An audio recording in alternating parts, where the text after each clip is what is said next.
GTX 호재가 있는 지역들의 핵심은 역까지의 접근성입니다. 제가 생각했을 때 운정역, 도보권, 마지노선은 제가 센트레벨이라고 말씀드렸고, 그런 측면에서 봤을 때 지금의 가격 자체가 충분히 매력 있다라고 보는 겁니다.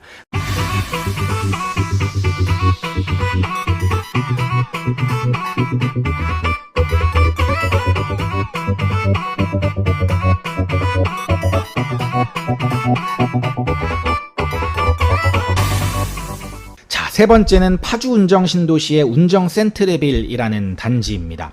여기는 이 지역을 알거나 이 단지를 아시는 분들이라면 아마 이런 생각을 하실 수도 있을 것 같아요. 아휴, 저 아무것도 모르는 놈이 또 엉뚱한 단지 또 하고 있네. 저렇게 선호도가 낮은 단지를 추천하고 있다니. 약간 이런 느낌의 단지거든요. 근데 이 단지를 왜 소개하냐. 여기가 그 지역 내에서는 정말 솔직히 말씀드리면 선호도가 높은 단지도 아니고 유명한 단지도 아니에요. 그럼에도 불구하고 제가 이걸 잘 알고 있음에도 불구하고 이 단지를 소개하는 이유는 GTX 도보권 단지 중에 거의 유일한 4억대입니다. 뭐 4억 9천도 아니고 4억 9천보다 더 저렴하죠. 그러니까 사실 엄밀히 말하면 이 단지를 GTX 도보권 단지로 보기는 좀 어렵거든요. 왜냐면 거리가 한 1.5km 정도 돼요. 그래서 임장 가가지고 이제 푸르지오까지 지나가지고 쭉 이제 가봤을 때 얼마 정도 걸리냐면 센트레빌 307동에서 운정역까지는 대략 한 22분 정도가 소요될 걸로 보여요. 근데 22분 정도면 도보권으로 보기가 좀 어렵습니다. 보통 사람들이 인식하고 있는 도보권의 거리는 한 15분 정도가 맥시멈이거든요. 그러니까 도보권으로 보기는 살짝 어렵긴 합니다. 실제로 힐스테이트 운정 905동에서 918동까지가 한 10분 정도 걸리거든요. 남자 걸음으로. 근데 918동에서 운정역까지 또 한 10분 정도를 봐야 돼요. 그러니까 길 하나 차이가 나는 센트레빌에서는 사실 5분 정도를 더 보는 게 맞으니까 사실은 22분에서 25분이면 도보권으로 보긴 어렵습니다. 그런데 도보 20분이랑 버스로 20분 걸리는 건 차이가 꽤 크죠. 도보로 20분 걸리는 거리는 버스 시간이 맞아서 만약에 버스를 탈 수 있을 경우에 10분대로 들어옵니다. 그런데 버스를 타고 20분 걸리는 거리는 도보로 아예 불가능하죠.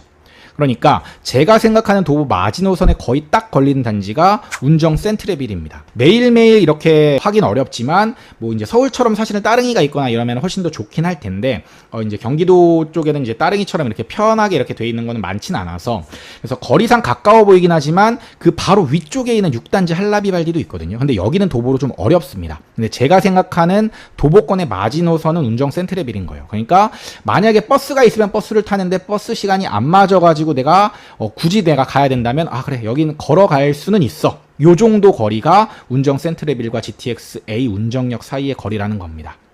제가 이전 영상에서도 계속 설명드렸다시피 파주나 동탄, 송도, GTX 호재가 있는 지역들의 핵심은 역까지의 접근성입니다. 특히 도보권으로 가능한지 여부가 굉장히 중요하죠. 제가 생각했을 때 운정역, 도보권, 마지노선은 제가 센트레벨이라고 말씀드렸고 그런 측면에서 봤을 때 지금의 가격 자체가 충분히 매력 있다라고 보는 겁니다. 물론 이제 이런 게 있어요. LH 분양단지거든요, 여기가. 그러니까 뭐 내부 자재 이슈도 있고 주변 인식이 좋지 않은 것도 분명히 있습니다. 이런 측면에서 가격 상승의 발목이 잡히면서 현재 가격이 그러니까 4억대인 거예요. 이 단지가 좋다라는 게 아닙니다.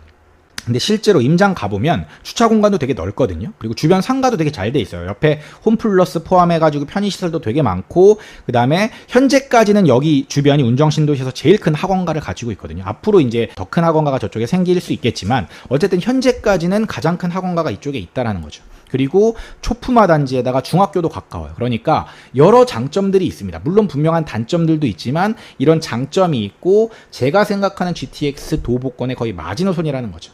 현재 이 단지가 33평 RR 기준으로 4억 8천 수준에서 거래가 가능할 걸로 보이거든요. 그리고 갭은 한 1억 5천 정도예요.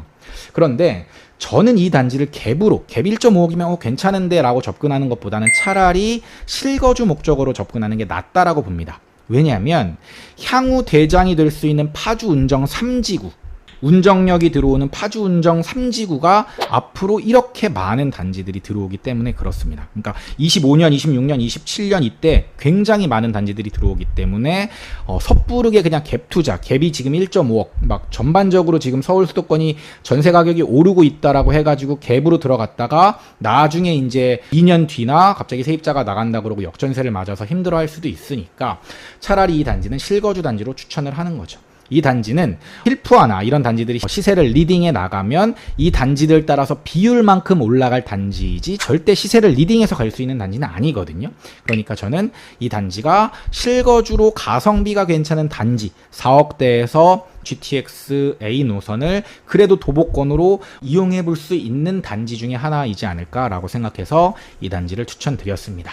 아시겠지만 저는 제가 갖고 있는 물건들에 대해서 이렇게 추천하지 않습니다. 이 세 개 단지들은 제 물건도 아니고요. 저랑 어떤 관련도 없습니다. 그렇지만 여러분들께서 만약에 GTX 호재 단지에 관심이 있으시고 앞으로 이제 실거주 목적으로도 이용하실 수 있는 분들이라면 이런 단지들 제가 말씀드린 이런 관점에서 접근하실 수 있다는 걸 이번 영상에서 보여드린 겁니다.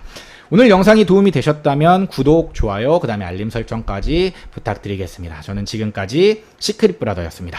감사합니다. 시크릿 브라더 채널을 구독, 좋아요, 알림 설정 부탁드려요.